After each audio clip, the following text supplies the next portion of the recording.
Stop propaganda. This statement is being used to peddle propaganda against Nelson Chamisa. Let's clear the air. Any opposition person who is interested in fighting 2030 doesn't know politics, or he or she is fake opposition.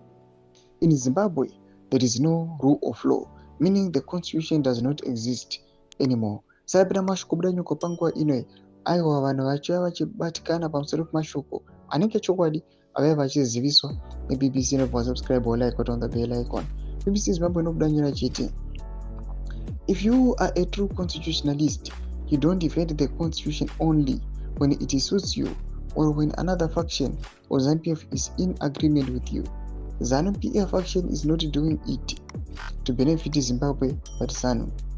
If this faction of ZANU-PF truly respects the constitution, why didn't they challenge the unconstitutional extension of Malawa and Valerio Swanda's terms? They didn't challenge those decisions because that was not a threat to any faction within ZANU-PF. Zimbabweans should admit that there is no constitution in Zimbabwe so that they can focus on the removal of the disease, ZANU, that has destroyed the constitution and the country.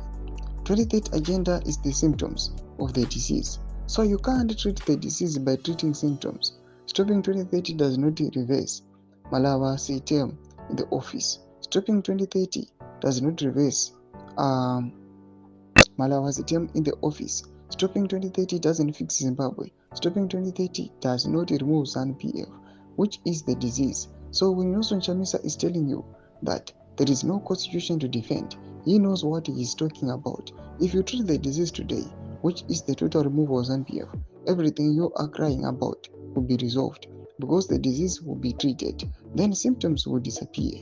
Zimbabwe will be great again. When Nelson Chamisa disassociated himself with the revolution, it's unfortunate that we saw some prominent opposition leaders making some redundant statements that if you are not supporting Geza, you are working for ZANU, knowing very well that Geza is fighting to replace ED's faction with the Chiwenga faction. Some press briefings were made and other opposition supporters believed and joined the Geza revolution. Today they are in prison. Guess what?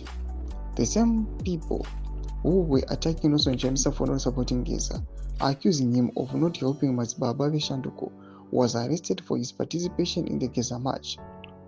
Those who support Chamisa, you know what you are doing. Your leader knows politics, is a visionary leader, not those who run with blowing wind.